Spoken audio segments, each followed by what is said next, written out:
It was the final day of the parliamentary interpellation. Today's session touched upon various issues from the PyeongChang Olympics and the government's policies to social irregularities. Kim Min-ji has the highlights.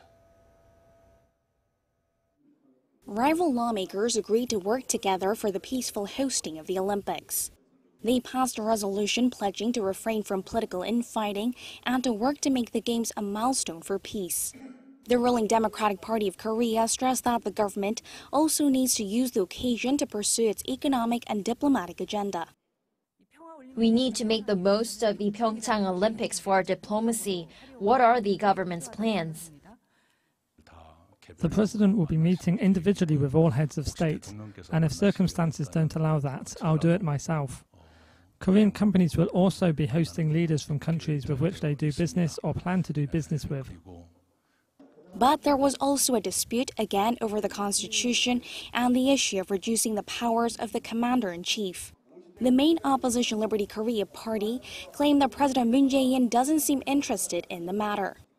The president says we can put off revising the government power structure and work on other parts first. But the majority of lawmakers see this as urgent. I see no sincerity from the Blue House. The president is not saying we should leave that part out, but is rather calling on Parliament to reach an agreement. He is saying the next best option is to at least work on other parts in the meantime, since there's been no progress towards a compromise. The Moon Jae-in administration's socio-economic policies were also on the table, but rival parties took very different stances. The opposition said those policies aren't doing any good. The minimum wage hike has caused a crisis. It's not just corporate workers, but those in agriculture and the service industries. All economic entities are losing steam. How will this lead to job creation? The government's support measures are useless. I think differently. 1 in 4 Koreans are low-income earners and aren't happy. This is also why consumption is falling. We need to raise the incomes of these workers, which in turn spurs consumption. But the ruling bloc said it has an answer to those problems.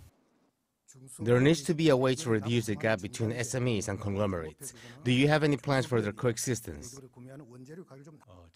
Yes, we believe it's time to look thoroughly into the matter. If we take Japan, for example, it is common to see big companies ensuring the profits of their subcontractors. But that's not the case in Korea.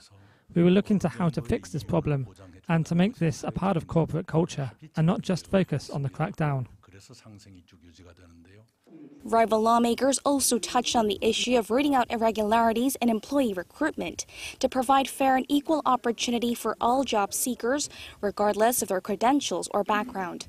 Kim Min-ji, Arirang News.